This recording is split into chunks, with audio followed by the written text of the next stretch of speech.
What's up guys, this is Astranox, showcase of Summertime Iseria in Arena. I'll be showcasing her in Guild War and RTA afterwards. So my experience so far, I'm in, normally in Champion, but I was pushed down to Challenger 1.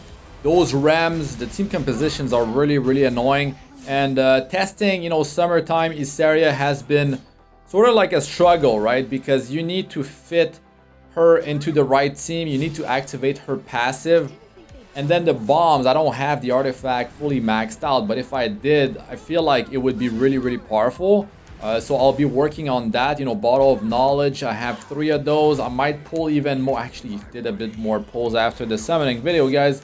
Yeah, didn't luck out on anything, but I'll get it maxed out. I think that that is worth it for me anyways, the way I play with her. You can notice that I use her maybe differently than the way you guys might have thought that, she should be used.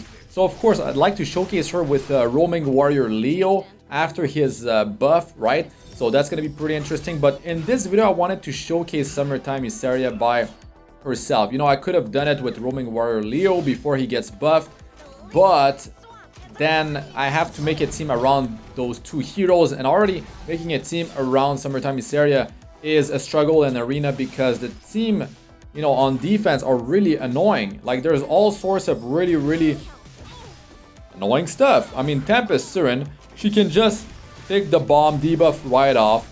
I mean, all the team compositions with PYLOT, if you trigger the passive of Summertime Iseria, you are triggering a non-attack skill, which will trigger PYLOT. So that's an issue. You gotta, deal with that. Take the PYLOT out, but if she's built super tanky, I can't even pop some of them with my Assassin Sid Soul Burn.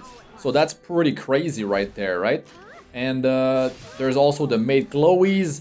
That's another issue by itself. She brings revive. She's able to cleanse the debuffs from, the bombs off their team. And then there's the whole issue of immunity sets. So you gotta use like a hero like Ceres. You could be using Bazaar, Soulburn, let's say.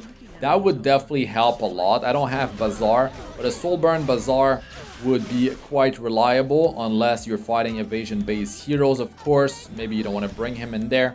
But yeah, you take off their immunity, you're able to push back their CR with Bazaar, let's say, and then you are able to plant, 2 bombs. That's random, one on 2 different heroes. And then if you have the artifact, her limited artifact fully maxed out, you're gonna be able to plant a bomb for 2 turns. So you're gonna be able to soul burn for free once, and then the other ones is gonna cost you 20 souls. But if you have mage or mages with the Guild's Ancient Book, you can go ham. If you have attack buff on her, you could be planting 3 bombs and then you detonate them with the skill number 3. You want to have attack buff when you plant the bombs. When you detonate the bombs, it doesn't matter because, the bombs are already calculated with the amount of attack you had when you planted them. So you're going to be able to deal a lot more damage that way. And her damage is, beside the bombs, it is quite low actually. Like, I don't have skill ups in her though, but going from 35% attack to 50% attack, it's a nice little boost. It's not the craziest of boosts. She's got 30% more damage on skill number 3. That skill 3 doesn't hit hard at all. It's really about detonating the bombs. And the skill 1 doesn't hit hard at all, right? So, yeah, she cannot land a critical hit, so you can't scale her with critical hit damage. So it's really about using her kit properly. So you activate her passive with an AoE attack. So that I've done in my battles, and that's how I like to use her. Now, planting the bombs, if I have Ceres, it's not even going to be a guarantee removal of the immunity sets because 15% innate resist. Maybe the enemy has super high effect resistance. We're talking about opponents that are like champion, maybe they got pushed down a bit like me, or there's even like champion RTA players that are just in challenger because they don't care, stuff like that. But defenses are super dangerous. I mean, if you're going to be using Ceres, you're going to be using like Celeste, let's say, if you want to have super high speed, speed imprint as well to trigger her, then you got to worry about so many things, like all these counter attacks. And yeah, that is troublesome. Now the CR push of 15%, it is not that much, but if you have the right heroes with a lot of speed, you're going to be able to sort of like go back to back, and you're going to be able to, yeah, be quite deadly if you can do your setup, which you guys are seeing me doing it, right? It is actually really dangerous. Now, if let's say you don't have to worry so much about heroes like F.O.O.L and Cecilia, Arbiter, Vildred, because you're able to pre-ban and ban in RTA. I feel like I can definitely put Summertime Iseria to good use in RTA the way I actually intend to play her. So that should be a lot of fun. And I didn't want to start with the RTA video, guys, because it's actually really long to film those. A lot of times they're counter picking. You know, I can't pick her too early on. Maybe players are trying her out, so they're going to be picking her first. Maybe they're just ending by banning my Summertime Iseria. They're banning the AoE attacker that I start with, and then maybe they just counter pick with a hero like Elena, like a hero that could just cut and break a cleave. So there's a lot of missed opportunities, and that's going to be rough, but I'll try to fit her in RTA, and I feel like it's going to be fun. I'll be filming the Guild War video as well, and that should be quite interesting. I feel like she has definitely potential in Guild War, but the problem is it's a 3v3 format, and then that's one less slot so you can set her up, right? So yeah, they're going to be running immunity, and then you got to worry about that if you want to plant the bomb. So do you just want to, I mean, push the team with her? That's not going to be enough. She needs to be doing more than that. So I've put skill 1 to good use with the removal of buff. You can remove buff and plant the bomb with skill 1, so that's a feel-good moment right there. Then the skill 3, you know, the attack break against the whole enemy team, that could definitely be quite handy. You know, attack-based heroes cutting their attack in half is definitely a big deal. Now, there's an issue with Summertime Iseria, and that if you're fighting Arbiter Vildred, and then, because the bombs are planted randomly, right? If one goes on Arbiter Vildred, you have a tag buff, or you feel like he's going to go down if you use the skill 3 because you're going to be dealing some direct damage, and then you're going to detonate the bomb. If he goes down and then he comes back and then wipes your team if you don't have multiple layers of protection, or, you know, triggers the gap, the greater attack buff, that could be game over right there.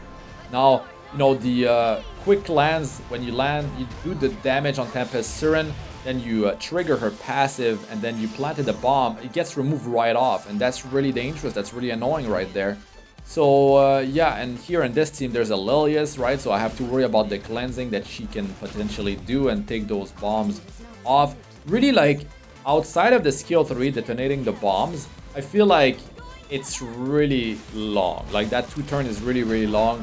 You need to rely on this thing. So if you've got souls, you should, you know, use her artifact, let's say, put some bombs, and then use skill 3 to detonate, and hopefully take someone out. You need to make it happen, or you could delay it. Maybe you're able to survive longer. You're able to delay it, and then you can, you know, you want to set her up to have a tag buff so the bombs deal more damage, and you want to, you know, start landing some bombs on maybe someone already has one on them, and you just want to go for the stuns across the team. So I hope you took out the immunity off of them, and then you're going to be planting bombs on different heroes, then you're going to detonate, and then, you know, 2, 3, maybe 4 heroes could be stunned, and that's definitely very good, because I mean, you did great with her. If you push your team's combat tuneness, if you are able to deal some damage to them with the bombs, and you're able to stun them, that is a big deal. That could win you the game quite easily, and that's definitely very powerful. Now, you know, the way I set her up, it's kind of rough here in Arena. There's Arbiter Vildred everywhere. I gotta bring top model Luluka, or I gotta pop Arbiter Vildred twice with Pavel, and I can't go with other team compositions that I run to take out Arbiter Vildred, because I have to set up Summertime Iseria, right? I need like Pavel, I need Cerise to open to trigger her. And I was thinking about, if you fight a team that will trigger a non-attack skill in RTA, and then you're able to pick double fire at the end, it could be Summertime Iseria plus Politis. If they use their non-attack skill triggering your Politis, that's an AoE attack which will trigger Summertime Iseria's skill 2, pushing your team's combat tuneness, and then you could cut the enemy team. But they use a non-attack skill versus your team, yeah, I mean, they're already in trouble right there, especially if you have a DPS, a damage dealing Politis. So that's the gear that I have on her. Of course, no skill ups. I do have memory imprints. I opted for the attack for the team instead of the self-effectiveness since I already have a lot. And yeah, I decided to go for multiple copies because I'm going to be squeezing every bit of attack I can out of that memory imprint. So she's on speed hit, and her stats, I went for a lot of speed. I could definitely go with more attack and pack a bigger punch on those bombs. So there is that. The effectiveness, you need to have a lot of it, especially the higher your league, because the enemy has a lot of effect resistance. As long as you plant the bomb, when you will detonate, the stun ignores effect resistance, so that's beautiful. That's her artifact, 75% chance to land it. It's really low, inconsistent. This Unseen Observer is great because when she triggers skill 2, she gets the CR push for herself, and you get 10 souls, and it works. Slash Itanes is great, so you can push CR throughout the battle. Infinity Basket is something I was thinking about. Maybe you can soul burn skill 1 maybe more than one time, the initial free one, and then you could potentially trigger dual attack with your teammates. So there's some potential there, I would say. So that's the stats of my other heroes. If you enjoyed the video, don't forget to smash the like button. You know, so more people can actually see the video. If you're looking for an emulator, a new phone, or a guild, check the description of the video. But let us know what you guys think about Summertime Iseria in the comment section. Let us know about, you know, if you pulled for her, how was your luck, how did you build her, where did you try her, how did it go? And I'll be showcasing her in Guild War next. I'll be showcasing her in RTA as well. Should be a lot of fun. I can't wait for that, but that's going to be it for this one. I'm Astranox. Good luck with all y'all do. Peace out for now.